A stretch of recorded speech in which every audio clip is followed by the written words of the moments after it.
Hey everybody, I hope you're doing okay. If you haven't gotten a chance to listen to the latest upload that I put out, which is me going on the radio with Joseph Roop, I really kind of describe some of the research that I've done and everything, and it'll probably help some of you that are maybe new to this channel to understand kind of where the research is that I have done over the last several years, which has been confirmed by many Freemasons, the Master of the Knights Templar, and so forth. It's also been confirmed by previous authors such as Anthony West, who grabbed a lot of his research from R.A. Schwaller de Lubicz, who was in Egypt and studied the Temple of Luxor from ancient Egypt.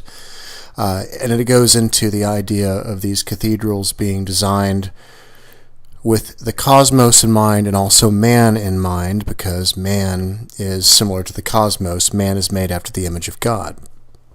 What I wanted to show you here real quick is I happen to be listening to, just kind of reviewing one of my friends, Dino, here.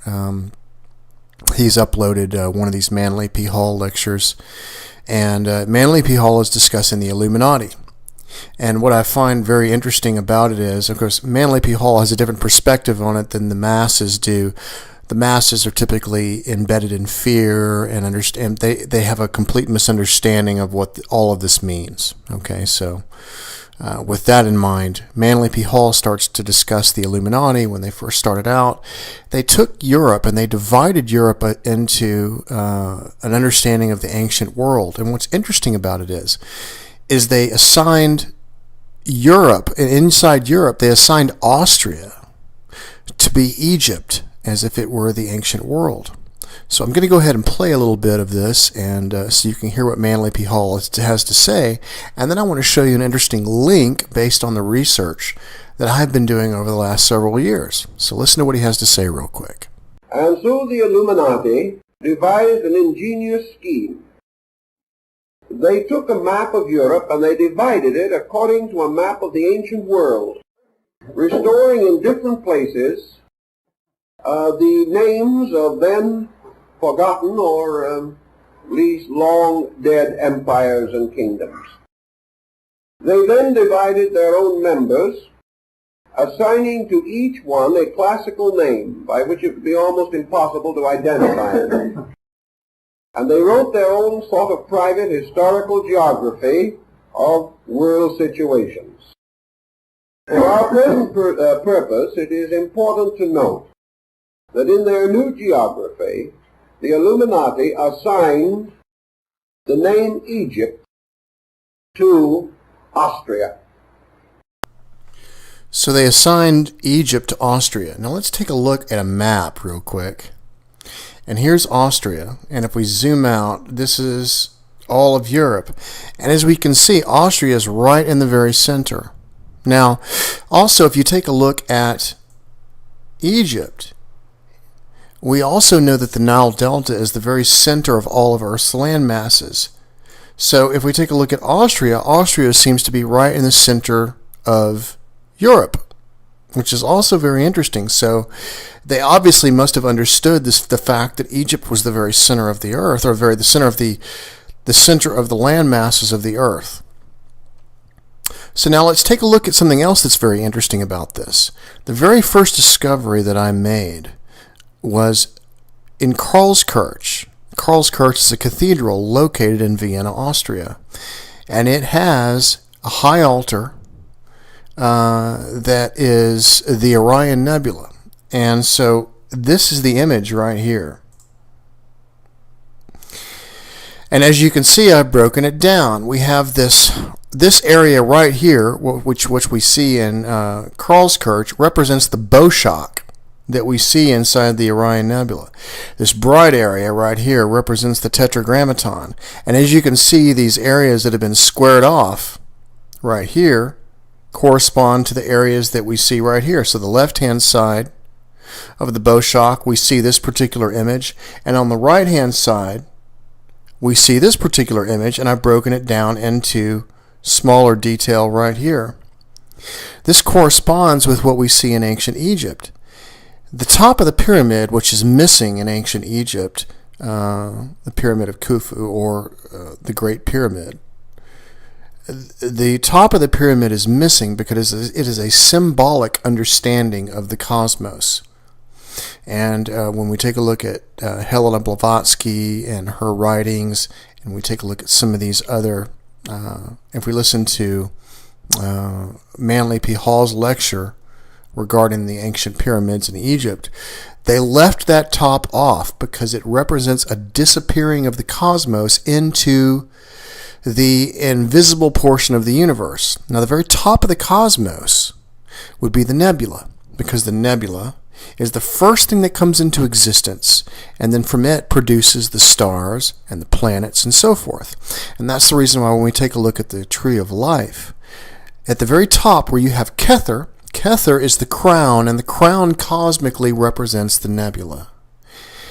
And then from there, that crown produces the stars, the planets, and so forth, all the way down into the physical world, which is the earth, for example, which is Malkuth, or the kingdom, which is also kind of a physical representation of something which Kether is, which is kind of a less physical representation of the cosmos. And then, of course, that is a copy of what we see in the invisible archetypal realm.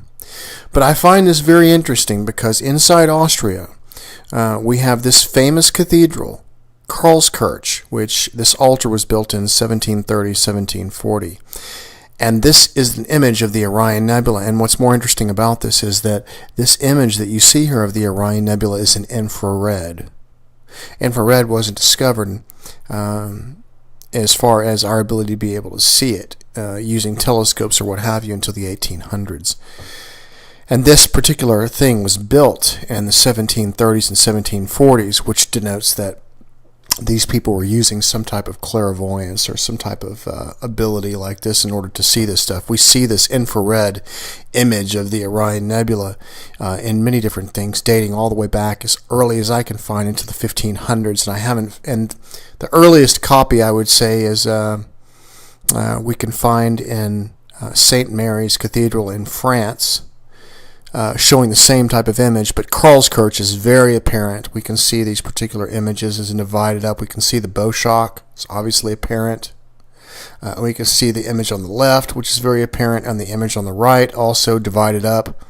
So this is really interesting because we know that with the ancient Egyptians, and even according to Graham Hancock, that the Orion constellation was the most important constellation to the ancient Egyptians. This area right here represented where Osiris came forth as Orion. This is where it began, the Orion Nebula.